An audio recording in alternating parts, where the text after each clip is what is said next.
অনেক সময় রোগীরা যারা মানসিক সমস্যায় ভুগছে নিজের রোগকে অস্বীকার করে বা নিজের সিমটমগুলোকে অস্বীকার করে, বলে এই তুমি ভালোই তো আছি, আমি ডাক্তারের কাছে কেন যাব। তাদেরকে চিকিৎসার আওতায় নিয়ে আসতে অনেক অসুবিধা হয়। এই সমস্যা নিয়ে রেগুলারলি আমাদের রোগীর বাড়ির লোকেরা প্রশ্ন করে থাকেন যে ডাক্তারবাবু, রোগী তো আসতে চাইছে না, ঠিকঠাক ট্রিটমেন্ট করাতে চাইছে না, বলে আমি তো ভালো আছি, তা কি করে ওকে আপনার কাছে নিয়ে আসবো, চিকিৎসার আওতায় কিভাবে আনা যায়। হ্যাঁ, আজকে আলোচনায় আমি একজন মনোরোগ বিশেষজ্ঞ হিসেবে আপনাদেরকে জানাবো যে আপনারা কিভাবে রোগীকে কনভিন্স করে ডাক্তারবাবুর কাছে নিয়ে আসতে পারেন বা চিকিৎসার আওতায় নিয়ে আসতে পারেন।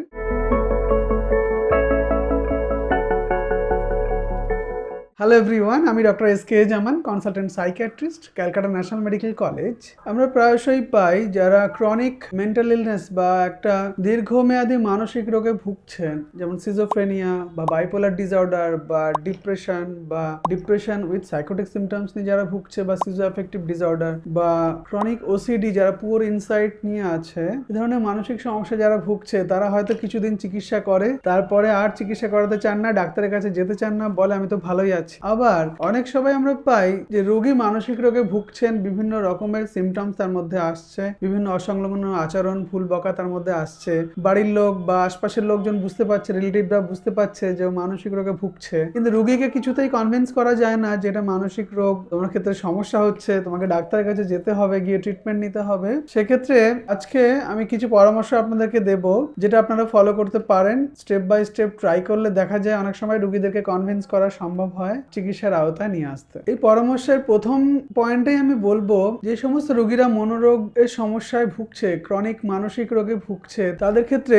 রোগের ইনসাইট থাকে না। এই ইনসাইট মানে হচ্ছে একটা রোগীর তার রোগের প্রতি কি ধারণা। কারো যদি সুগার থাকে, তার যদি ধারণা থাকে যে হ্যাঁ এটা আমার সুগারের সমস্যা, আমার কার্বোহাইড্রেট বেশি খেলে সুগার বেড়ে যাবে, আমাকে মিষ্টিটা অ্যাভয়েড করতে হবে, কার্বোহাইড্রেট কম খেতে হবে, এটাকে বলে রোগ সম্পর্কে রোগের ইনসাইট। এই মানসিক রোগে যারা ভুগছে তাদের ইনসাইট কম থাকে, তারা বলে আমরা চিকিৎসকের কাছে যাব না, ডাক্তার দেখাবো না, তারা জেদ দেখায়। এই জেদটা অ্যাকচুয়ালি তাদের জেদ নয়, এটা রোগেরই একটা সিমটম যে সে চিকিৎসকের কাছে যেতে চায় না। দ্বিতীয় পয়েন্টে বলি, রোগীর প্রতি পরিবার বা তার বন্ধুর কি ভূমিকা হবে।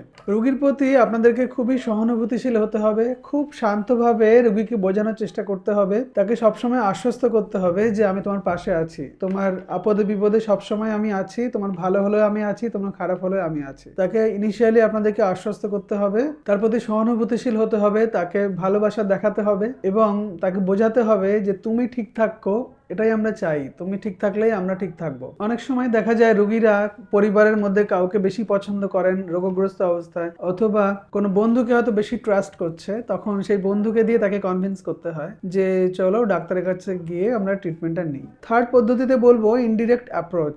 ইনডিরেক্ট অ্যাপ্রোচ কেমন হয়? রোগীকে বোঝানো, রোগী যে পয়েন্টটি বলে যে আমার এই সমস্যাটা হচ্ছে, ধরুন যেমন ঘুম হচ্ছে না ঠিকঠাক, তাকে বোঝানো যে ততটুকু ঠিকঠাক ঘুম হচ্ছে না, তাহলে চল ডাক্তারের কাছে যাই, ডাক্তার যদি কিছু ওষুধ দেয়, যদি ঘুমটা হয় তাহলে মাথাটা একটু শান্ত হবে। বা রোগী যদি অন্য কোনো সমস্যা বলে, কানের যন্ত্রণা, দাঁতের যন্ত্রণা বা শরীরে কোনো সমস্যা যদি বলে, সেই সমস্যা নিয়ে প্রথমে জেনারেল প্র্যাকটিশনার বা একজন মেডিসিন বিশেষজ্ঞকে দেখানো এবং তাকে বলা যে ডাক্তারবাবু অ্যাকচুয়াল সমস্যাটা এটা নয়, অ্যাকচুয়ালি মানসিক সমস্যা, আপনি সাইকিয়াট্রিস্টকে রেফার করবেন, আপনি যদি রেফার করেন তাহলে হয়তো রোগী কনভিন্স হতে পারে। এবং আমরা প্রায়শই রোগীদেরকে পাই যারা মেডিসিন ডাক্তার দেখিয়ে আসেন যে শুধুমাত্র রেফার লেখানোর জন্য বাড়ির লোক ট্রিকি পয়েন্টটাকে গ্রহণ করে এবং মেডিসিন ডাক্তার দেখানোর পরেই আমাদের কাছে আসে। ফোর্থ পয়েন্টে বলবো যে বিভিন্ন মোটিভেশনাল ভিডিও যেগুলো আছে, বিভিন্ন মোটিভেশনাল স্পিকার বা বিভিন্ন ডাক্তারবাবুরা আছে যারা ইউটিউব, ইনস্টাগ্রাম বা ফেসবুকে, এই সোশ্যাল মিডিয়াতে বিভিন্ন রকম মোটিভেশনাল ভিডিও তারা পোস্ট করেন এবং এই ভিডিওগুলো দেখে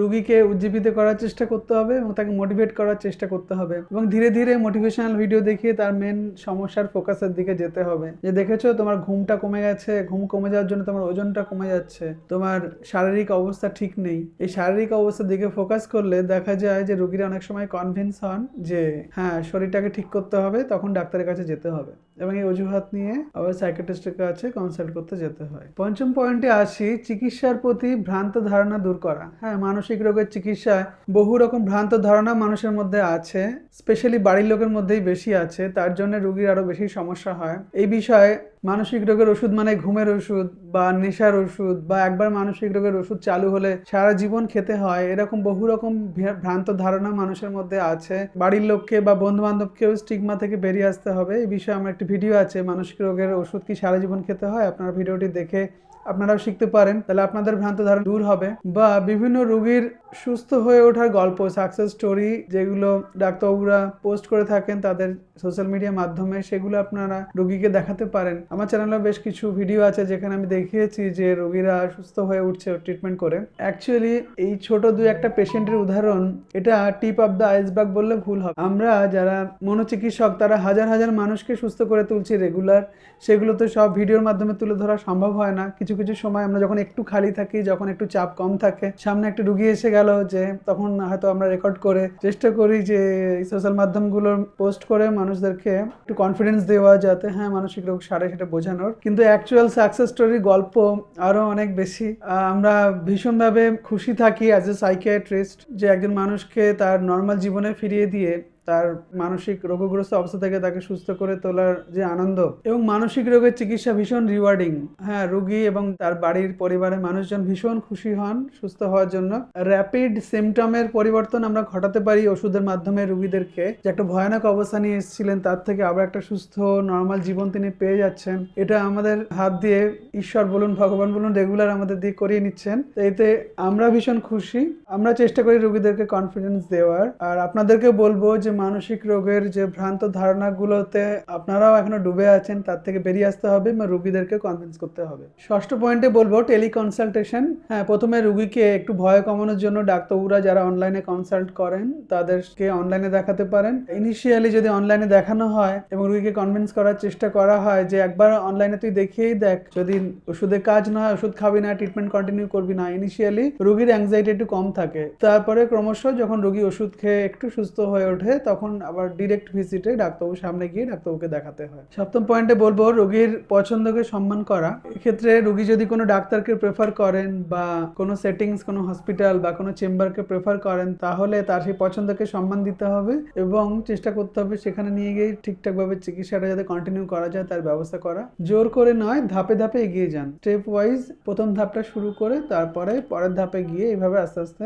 রোগী চিকিৎসার মধ্যে এনে রোগীকে সুস্থ করে তুলতে হবে। মানসিক রোগ মানে দুর্বলতা নয়। মানসিক রোগ যতগুলো ব্রেন থেকে আসে, এই রোগগুলো চিকিৎসাযোগ্য রোগ, তার সঠিক চিকিৎসা আবিষ্কার হয়েছে, খুব ভালো থাকেন রোগীরা ট্রিটমেন্ট নেওয়ার মাধ্যমে। রোগীরা যে বোঝে না বা বুঝতে চায় না যে মানসিক রোগ, সেটা রোগেরই একটা সিমটম। সুতরাং রোগীকে বোঝাতে হবে, ধাপে ধাপে এগিয়ে আসতে হবে এবং ট্রিটমেন্টে আনার মাধ্যমে রোগীদেরকে সুস্থ করে তুলতে হবে। রোগীকে গল্প করে বোঝান, ডিরেক্টলি সরাসরি তুমি অসুস্থ এই কথাটা না বলে তাকে যদি একটু গল্প করেই বোঝান যে ঘুমটা একটু কম হচ্ছে, চল না ডাক্তারের কাছে গিয়ে দেখি, কিছু ওষুধপত্র যদি দেয় সেগুলো খেয়ে যদি ঘুম হয় তাহলে নার্ভগুলো একটু শান্ত হবে, মাথাটা শান্ত হবে, একটু সুন্দরভাবে গল্প করে তাকে বোঝান। আশা করছি বেশ কিছু ইনফরমেশন দিয়ে আপনাদেরকে হেল্প করতে পারলাম। আমার ভিডিওটা আপনারা বেশি বেশি করে শেয়ার করুন যাতে মানসিক রোগ সম্পর্কে মানুষ বেশি বেশি করে জানতে পারে, শিখতে পারে। ভিডিওটি ভালো লাগলে লাইক করুন, আমার চ্যানেল মনে কথাকে সাবস্ক্রাইব করুন। Thank you so much.